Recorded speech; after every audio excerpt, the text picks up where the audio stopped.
अच्छा, अश्वमेध यज्ञ का एक अर्थ होता है राष्ट्रोन्नति का यज्ञ।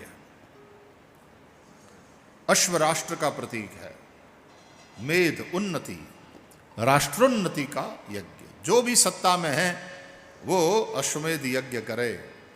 भैया सत्ता दिया ही गया इसलिए आपको है कि आप राष्ट्रोन्नति करें। राष्ट्र यदि पिछड़ गया है तो उसको आगे बढ़ाओ,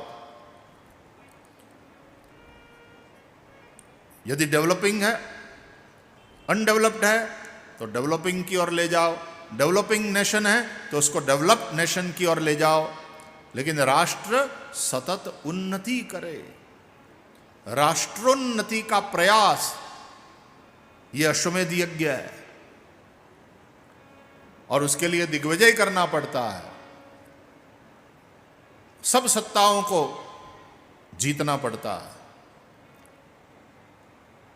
कहीं मित्र बन जाए और जो शत्रुता करे उसको पराजित किया जाए, दिग्विजय करना पड़ता है राजा को। तो जो अश्वमेध यज्ञ का घोड़ा दौड़ता है और सेना उसके पीछे पीछे चलती है, और जिस राज्य के राजा ने उस घोड़े को रोका तो फिर उसके साथ युद्ध होगा। यानी राष्ट्र के विकास में जो भी बाधक बना, ऐसी ताकतों को राजा में यह सामर्थ्य होना चाहिए कि उसको हरावें, उसको पराजित करें, और राष्ट्र सदा उन्नति की ओर अग्रसर होता रहे। इस वक्त भारत जो उन्नति की ओर अग्रसर है, और ये घोड़ा हमारा जो अश्वमेध का भाग रहा है, ये देखकर दूसरे कई देशों के भीतर बड़ी जलन हो रही है। उनमें हमारे पड़ोसी भी हैं। अच्छा, कभी कभी मैत्री का दावा और दिखावा करने वाले राष्ट्र भी अंदर से ये नहीं चाहते कि भारत इतना मजबूत हो जाए, उसकी इकोनॉमी तीसरे नंबर पर आ जाए। तो कहीं ना कहीं फिर आतंकवादी हमले कि भाई कश्मीर में इतनी शांति कैसे है, और इतना टूरिज्म बढ़ गया, कश्मीरियों की आमदनी बढ़ने लगी, जम्मू कश्मीर वाला स्टेट समृद्ध होने लगा, तो फिर आतंकवादी गतिविधि बढ़ाएंगे ताकि सब लोग फिर जम्मू कश्मीर से दूर रहे, टूरिज्म खत्म हो जाए, और जो हमारे कश्मीरी है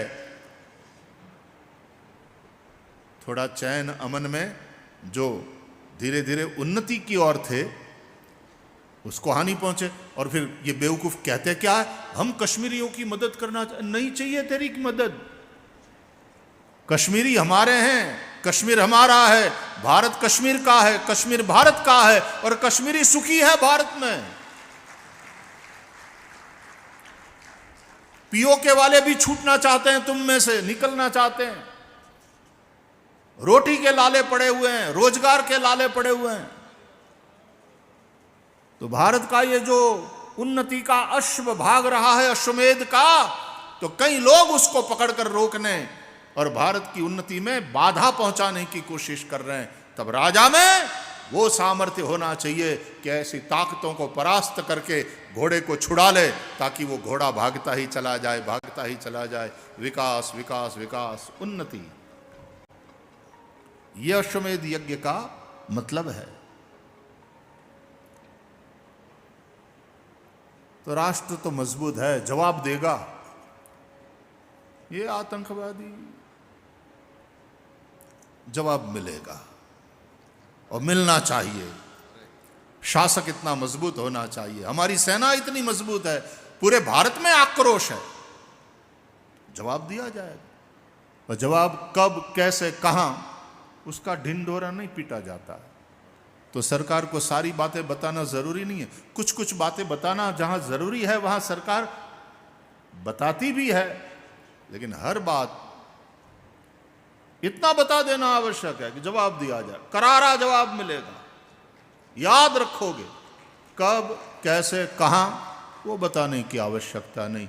वो जब जवाब मिलेगा तो दुनिया देखेगी फिर। लेकिन भारत के इस अश्व को कोई रोक नहीं सकता। यह अश्वमेध का अश्व है, वो बढ़ता जा रहा है। थोड़े साल जाने दो, और भारत विश्व की 5वीं और फिर तीसरी बड़ी इकोनॉमी बनकर के उभर रहा है। और हर भारतीयों का यह कर्तव्य है, जहां राष्ट्र प्रेम ऐसा हो तो ऐसी ताकतें उपद्रव तो करेगी।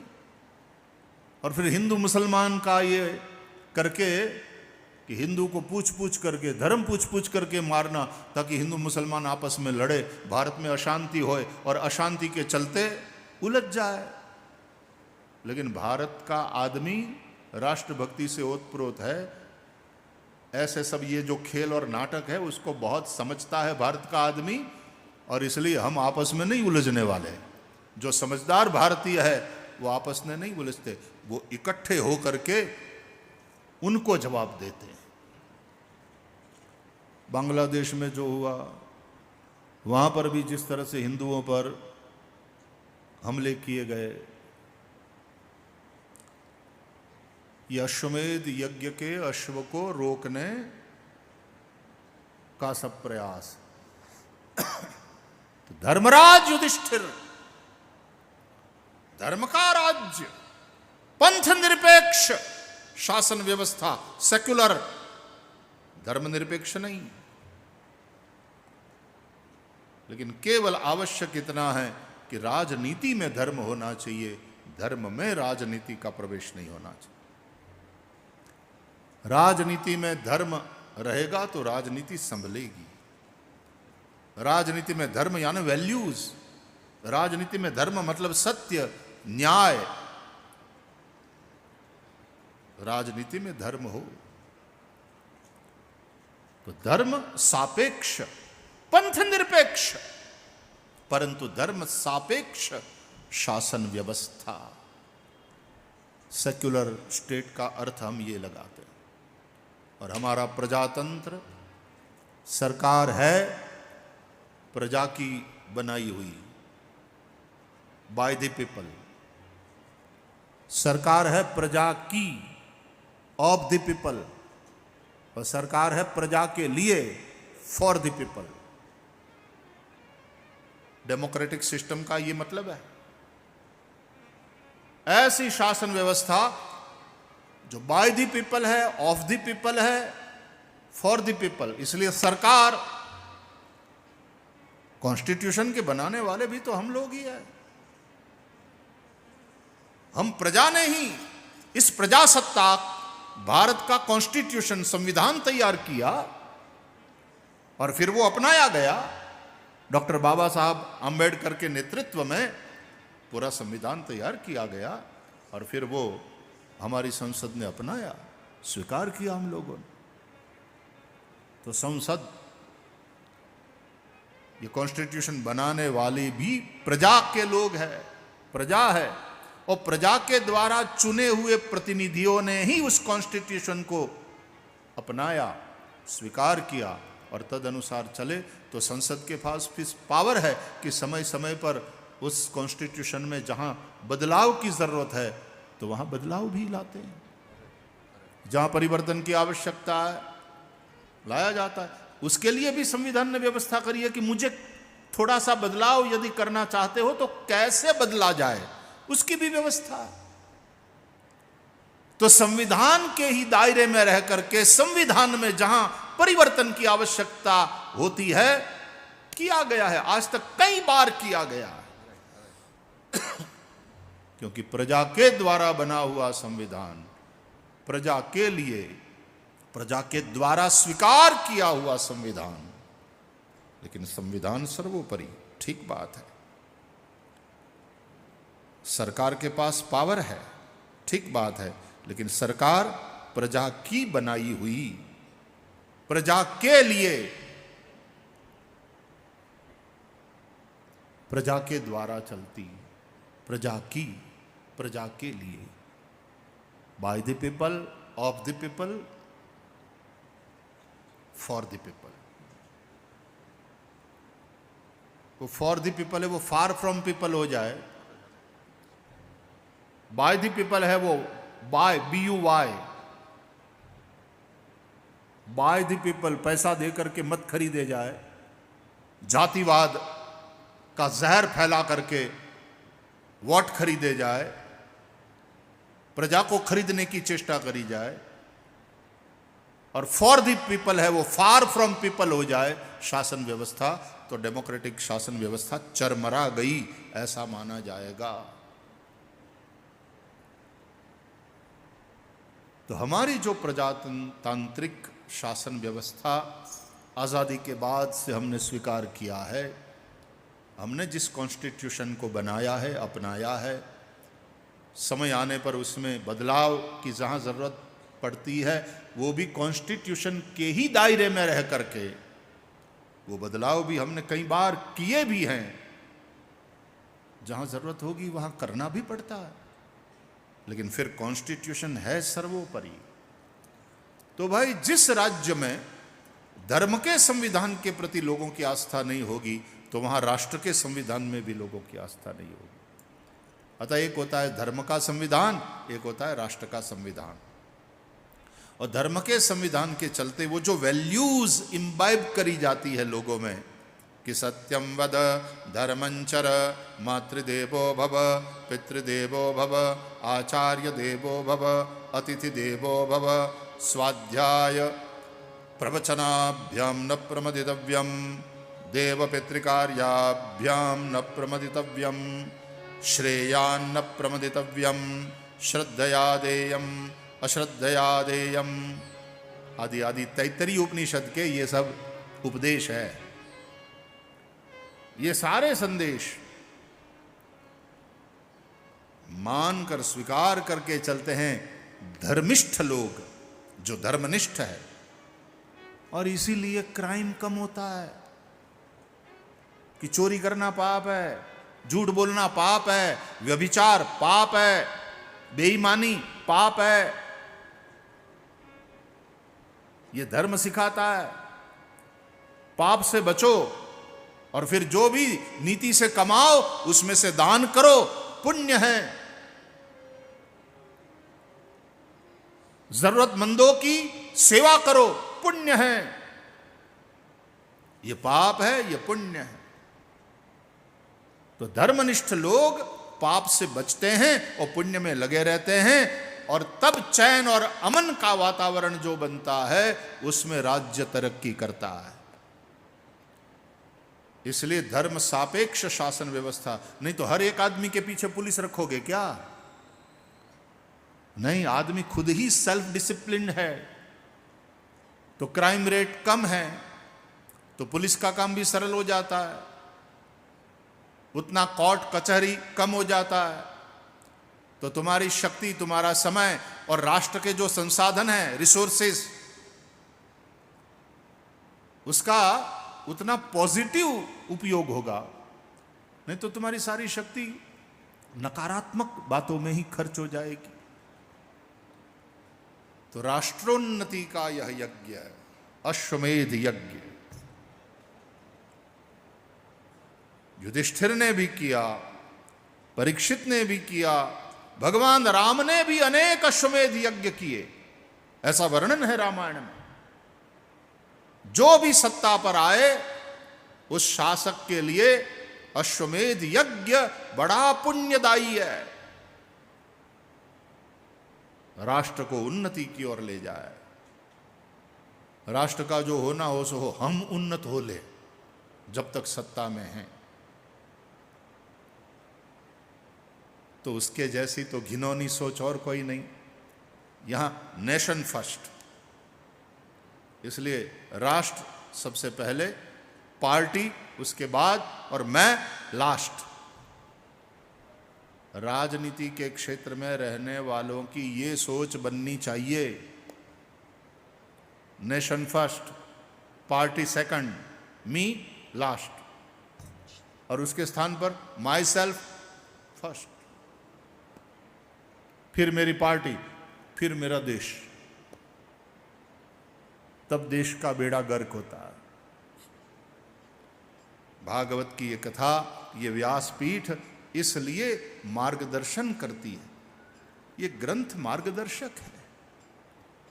ऐसा मत सोचो कि केवल मोक्ष संबंधी चर्चाई करी है। अरे शासन व्यवस्था कैसी होनी चाहिए इसका भी वर्णन भागवत में है, रामायण में है। अश्वमेध यज्ञ, राष्ट्रोन्नति का यज्ञ। हमारे वेदों में राष्ट्र सूक्त है। हमारे विद्यार्थी राष्ट्र सूक्त के मंत्र बोलते हैं। राष्ट्र,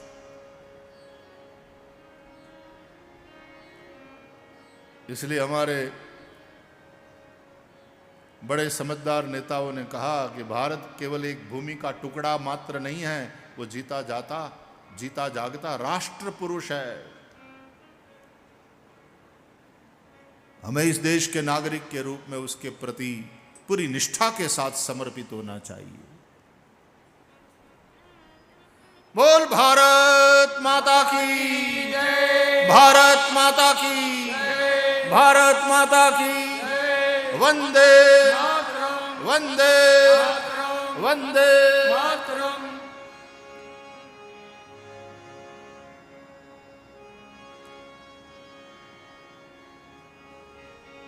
अश्वमेध यज्ञ हमारा चल रहा है हिंदुस्तान का इस वक्त, और ये ताकतें जो इसमें विघ्न डाल रही है, लेकिन हम होंगे कामयाब। देश का हर नागरिक, मैं पहले भारतीय हूं, इस दृढ़ राष्ट्र निष्ठा के साथ मिलजुल करके ऐसी परिस्थिति का सामना करे।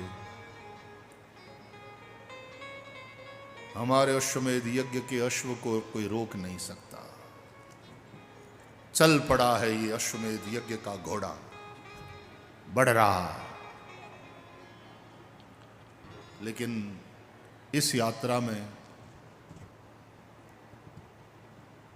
फिर जिन जिन बलिदानियों का बलिदान हुआ, ऐसी घटना में जिन जिन हमारे स्वजनों ने प्राण खोए, एक पीड़ा भी लिए हुए हम हैं, उनके लिए प्रार्थना भी करते हैं, उनके स्वजनों के लिए भी प्रार्थना करते हैं। लेकिन वो आघात, वो दुख, वो पीड़ा दृढ़ संकल्प के रूप में परिणत हो कि कोई रोक नहीं सकता हमें, हम होंगे कामयाब।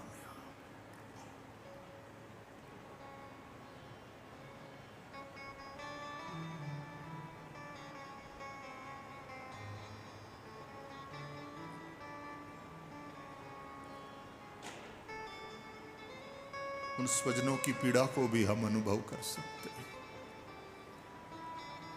कि जहां पत्नी के सामने और उसके बेटे के सामने उसके पति को गोली मार दी गई हो,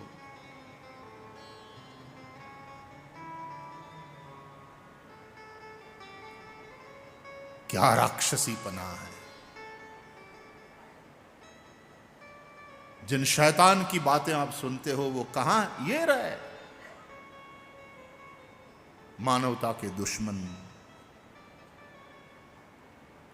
पूरे विश्व की मानवता के लिए खतरा है ये केवल भारत की बात नहीं। और हमारे पड़ोसी तुरंत निवेदन देना शुरू कर दिया सरकार ने। मैंने वैसे तो मैं टीवी तो है नहीं, लेकिन थोड़ा बहुत जो जानकारी किसी माध्यम से प्राप्त कर लेता हूँ, तो निवेदन देना शुरू कर दिया। हम भी आतंकवाद से दुखी है, आदि आदि। तुम्हारे यहाँ से, तुम तो आतंकवाद के जनक हो और तुम दुखी हो, ऐसा तुम कह रहे हो, और तुमसे कुछ नहीं हो सकता। हम करेंगे, तुम्हारे घर में आकर के करेंगे। तुम्हारे बेटे तुम्हारी नहीं मान रहे, उसको कैसे मनवाना, ये भारत की सेना जानती है। ऐसे स्ट्राइक भूतकाल में भी किए हैं।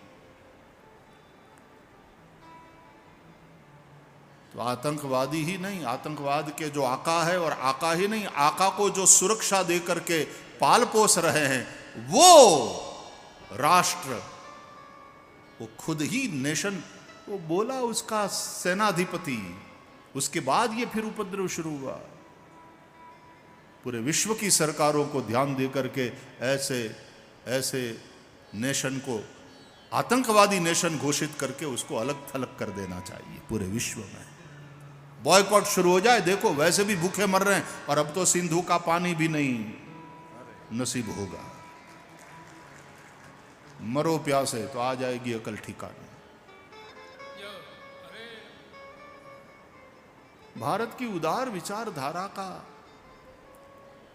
ऐसा गैर लाभ उठाने वाले और उसको भारत की कमजोरी समझने वाले। ये चर्चा इसलिए करने के लिए मैं थोड़ा ये हुआ क्योंकि कथा में है अश्वमेध यज्ञ। धर्मराज युधिष्ठिर ने अश्वमेध यज्ञ किया। उस परंपरा में राजा परीक्षित ने बाद वाली सत्ता संभाली तो परीक्षित ने अश्वमेध यज्ञ किया, राजा राम ने अश्वमेध यज्ञ किया। अनेक बाज मेध प्रभु की ने, यह राष्ट्रोन्नति का यज्ञ है। और वैश्विक राजनीति फिर भारत तो कहता चला आया है यूनो में भी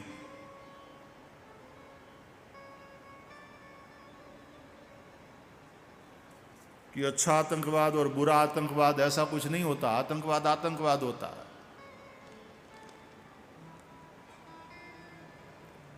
उसका विरोध करे पूरा विश्व।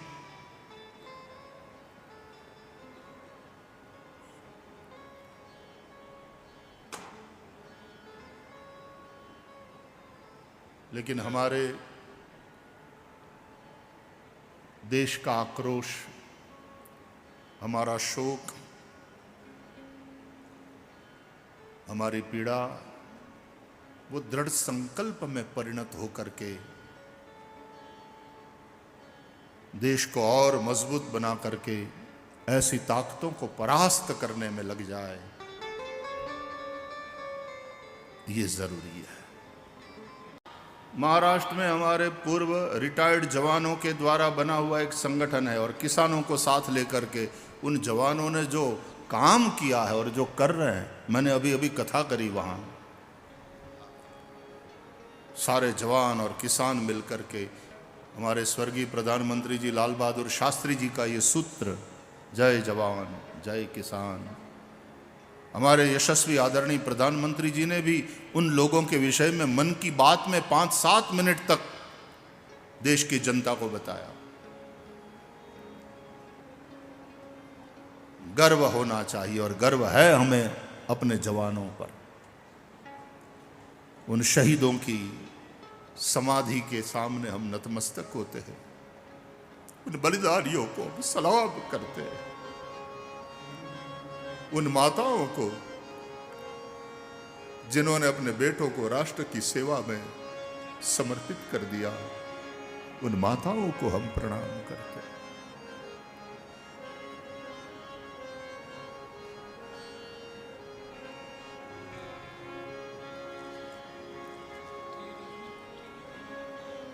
ये शोक, ये आक्रोश दृढ़ संकल्प बने भारत का और भारतीयों का। लेकिन एक बात पक्की है, हम रुकेंगे नहीं, हम झुकेंगे नहीं, हम टूटेंगे नहीं। अश्वमेध यज्ञ का यह अश्व बढ़ता रहे, बढ़ता रहे, बढ़ता रहे।